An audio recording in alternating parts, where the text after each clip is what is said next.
You were a hell of a hockey player in college. Were you ever close to going pro? Yes, I thought pretty carefully about it in the summer of 1963. That was the days of a 6-team NHL. It was tough to crack the lineup back then. Yeah, if I thought I had been able to make the Boston Bruins in 1963, I would have gone to their tryout camp. But I weighed 150 pounds and was playing defense, and I thought it made sense to go to England and study law. Do you think if you were coming up in an era of the 3,000 teams they have now in the league, you would have made the NHL? I would have certainly tried. You would, nice.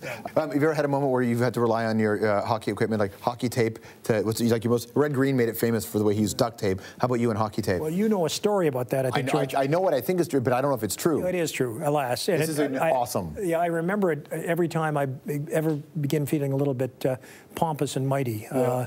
I think I was 18. I was invited to a debutante ball in Boston, and it was a big deal, and the invitation said black tie, and I said to my roommates, I've got a gray tie, but I don't think I have a black tie. They said, no, it's not that kind of thing. And we were about the same build, but he was 2 inches taller than I am. No problem, they're cuffless trousers, and we'll just turn them up inside and wipe hockey tape around them, about 3 yards each.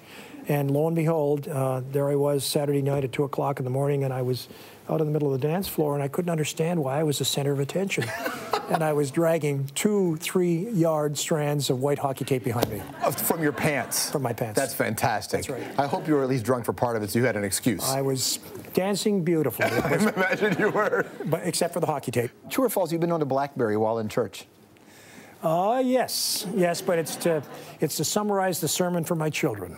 Nice. Should the occasion arise, would you eat a piece of seal heart on TV?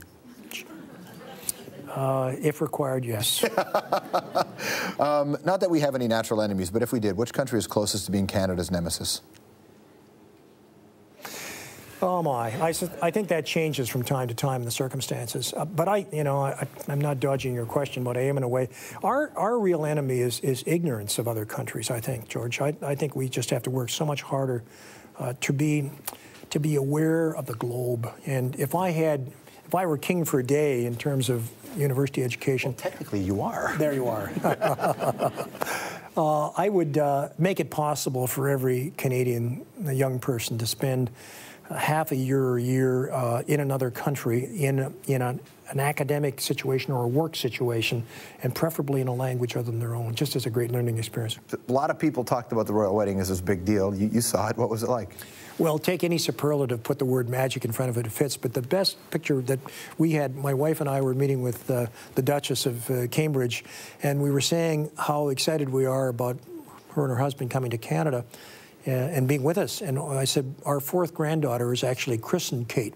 So our Princess Kate cannot wait to meet you, Princess Kate. And she said, well, please tell your Princess Kate I can't wait to meet her.